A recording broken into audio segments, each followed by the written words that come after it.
The beloved indie classic Napoleon Dynamite is one of the most quoted movies of our time. Now, over 20 years later, a live show based on the film is coming to the Berglund Center next weekend. We spoke with 3 Napoleon Dynamite stars for this week's Hometown Entertainment.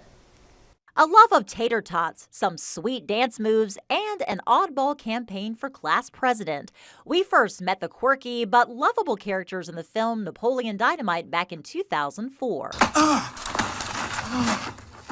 What the heck are you doing? We didn't know, at least I myself didn't know anybody was ever going to actually even see the film, you know, because it was an independent film. A film that found its audience and became a pop culture sensation. We asked John Heder how much of the high school version of himself is in the character Napoleon Dynamite. I don't know if I would have had the guts to get up in front of an audience and just dance. I've done it before, and I know that was part of the inspiration for the film. Set in modern-day Preston, Idaho, the film appears to fluctuate between time periods while capturing the nostalgia of small-town America. This film has the appearance of a very simple story, but there are just elements to this film that, you know, particularly with humor, that you pick up with more watches. That simple story is a tapestry of memorable scenes, including Napoleon's Uncle Rico, who's obsessed with reclaiming his former football glory. Coach would have put me in fourth quarter. We'd have been state champions. His portrayer, John Grice, says many of us can relate to that what-if sentiment. Whatever it is, there's a universal truth to the person who just felt they got so close to something, but it got away. Another major plot, Napoleon's friendship with the new kid, Pedro. Together, they launch an underdog campaign for class president, spawning the often quoted phrase, "Vote for Pedro."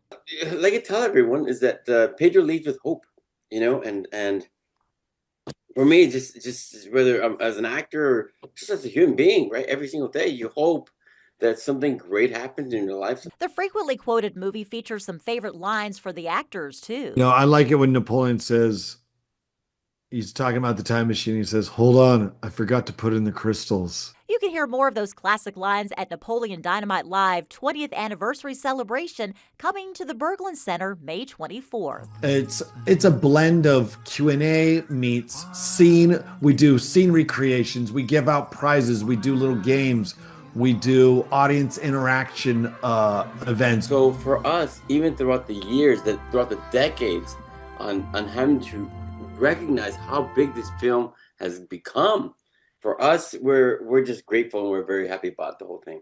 If you're on the fence about attending the show, here's one final plea from Pedro. If you come to the show, all of your wildest dreams will come true. Had to put that in there. Pedro's campaign slogan, right? All your wildest dreams will come true. Well, Napoleon Dynamite Live 20th Anniversary Celebration is coming to the Berglund Performing Arts Theater next Saturday, May 24th at 7:30 p.m. You'll find a link to buy tickets on our website. Just look for the segment on our morning page. Should be a really fun show, especially for Napoleon Dynamite fans. They say people, you know, show up dressed as their favorite characters. They really get into this. I've seen this movie probably a dozen times, possibly more. Just every time you watch it, there's some little funny nugget that you didn't pick up from previous viewings. But I love these characters, and it was so much fun getting to talk to all 3 actors. Yeah, really cool to see and just see how different they are, you know, now almost 20 years later. Yes. And, you know, I see a lot of Halloween costumes that are still today. And the Vote for Pedro very shirts popular. and the buttons. Yes, everything like that. Well, it's just universal themes, like the underdog. You know, we can all kind of relate to one of those quirky characters in some way. Sort of thing. Small town, the nostalgia. You know, John Heder's like, because sometimes it seems like, well, what time period does this actually happen? And it's supposed to be a modern day, but because, you know, small towns are a little bit more behind with some of the pop culture and the fashion and stuff, it seemed like it was, you know, decades earlier than it actually was. But really creative storytelling. And it was a student film. Hey, very cool to see.